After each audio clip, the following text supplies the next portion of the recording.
police complaint करतात customer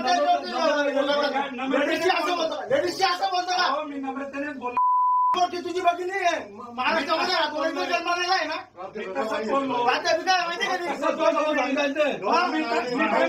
तुम्ही विचारा मॅडम लोकांशी कसं बिहेव करायचं कळत नाही बायबट आणि माय मराठीचा सुद्धा अपमान केलेला आहे तुम्ही लक्षात ठेव पैसे लागणार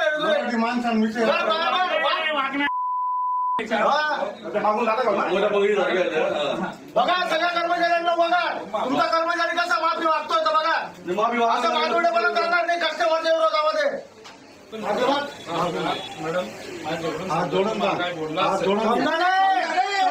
मी बोललो मी माझ्या अधिकाऱ्याची बाजू घेऊन बोललो मी मराठीच्या विरोधामध्ये भाष्य केलं हे बोल मी एका मराठी माणसाचा अपमान केला बोल त्याचा गुजराताचा ऐकून हे बोल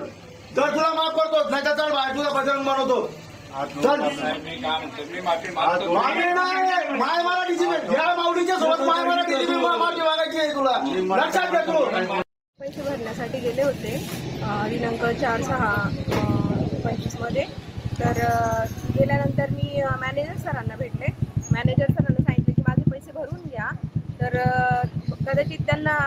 कामाचा कंटाळा आला असेल किंवा त्यांना कुठे जायचं असेल तर त्यांनी माझ्याशी अतिशय उद्धट भाषा वापरली त्यात त्यांना मराठी बिलकुल कळत नव्हतं तरी पण मी त्यांच्याशी हिंदीमधून बोलले पण नंतर त्यांनी खूपच जास्त उद्धटपणाने शिवीगाळ करायला सुरुवात केली त्यांच्या गुजराती हिंदी भाषेमधून मग मी त्यांना म्हटलं की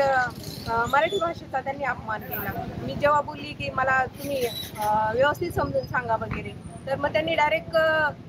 त्यांच्या गुजराती भाषेतून शिवाय दिल्या आणि म्हणे मराठा लोग हमेशा हमारे जूते के नीचे रहते हैं और कुछ समजता नहीं मुंह उठा के चले आए भरपूर म्हणजे वेगवेगळे शब्द असे वापरले की मी बोलू पण शकत नाही असे शब्द वापरले माझ्यासाठी आणि एका लेडीजशी जर की असं बोलताय आणि मी तर शिक्षित आहे माझ्याशी असं बोलताय तर सर्वसामान्य जे अडाणी लोक आहेत त्यांच्याशी ते कसं वागत असते आणि हे सगळं बँकेच्या वेळेत झालं आणि त्यातल्या त्यात जेव्हा मी त्यांना बोलली की तुम्ही आता जे काही बोलले ते सगळं मला तुम्ही एकदा माझ्या मोबाईलवरती बोलून दाखवा तर ते सर लगेच पळाले आणि म्हणे की चोरीचा अटेम्प्ट करायला आले म्हणे हिंदीतून बोलायला लागले आणि मला धक्काबुक्की पण केली त्यांनी अश्लील शिवीगाळ पण केली त्यांनी